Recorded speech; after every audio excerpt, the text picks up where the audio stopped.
बुजुर्ग मुसलमान हमारे कमरे में आए, बोले बाबा जी देश में इस समय जो हाल है, जो हालात हैं, इसके बारे में आप क्या लगता है, मुसलमानों के तो पीछे पड़े हैं।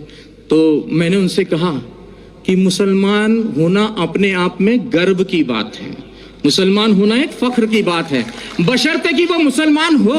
और मुसलमान से मतलब है मेरा मुकम्मल ईमान वाला, और मुकम्मल ईमान वाला कोई भी हो सकता है, फिर वो चाहे मुस्लिम हो, चाहे सिख हो, चाहे ईसाई हो, या मेरी तरह सनातन धर्म वाला एक मामूली सा अदना सा इंसान हो।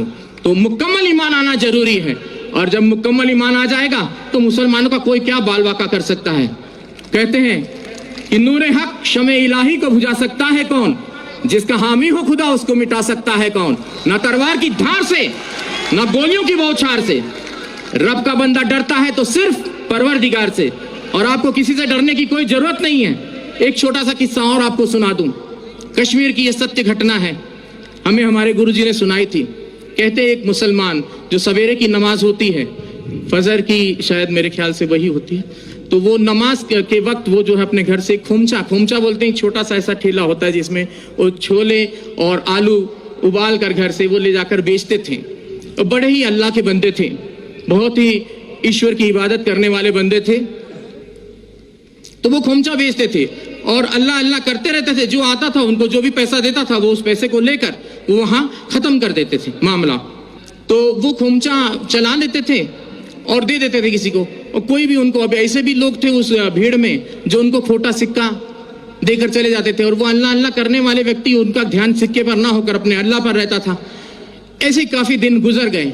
एक दिन वो अपने घर पहुंचे तो उन्होंने अपनी पत्नी से कहा कि भाई आज तुमने हमारे छोले और आलू जो खोमचा बनाती थी वो बनाया नहीं। तो बोले कि आज दुकानदार ने सामान नहीं दिया, सौदा नहीं दिया। बोले क्यों? बोले जितने भी सिक्के इकट्ठा किए हैं आपने ये सारे खोटे सिक्के हैं। बोले हाय अल्लाह। वो वहीं चुपचाप बैठ गए उस ईश्वर की इबादत में कि बोले हे या अल्लाह, ये खोटा सिक्का तेरी दुनिया में तो नहीं चला, क्या मेरे जैसा खोटा सिक्का तुझे कबूल होगा? तो उसने उसी वक्त वहां पर एक नूर प्रकट हुआ और आवाज आई कि उस थैली में हाथ डालकर देख। और जब उसने थैली में हाथ डालकर देखा तो वो सारे खोटे सिक्के सोने की अशर्फियों में तब्दील हो गए थे। तो मुसलमान ऐसा होता है जो किसी खोटे सिक्के को भी हाथ लगा दे तो सोने की अशर्फी में तब्दील कर दे। तो इस चीज का ख्याल रखना चाहिए, मुसलमान को किसी से घबराने की जरूरत नहीं है। और मैं पहले से और काफी दिनों से, मुझे एक व्यक्ति ने कहा कि बाबा जी अब आप कलमा पढ़ के मुसलमान हो जाओ। तो मैंने कहा मुझे कलमा पढ़ने की जरूरत नहीं, मैं खुद ही पहले से जन्मजात ही मुसलमान हूँ। और मुसलमान का मतलब ये नहीं कि कलमा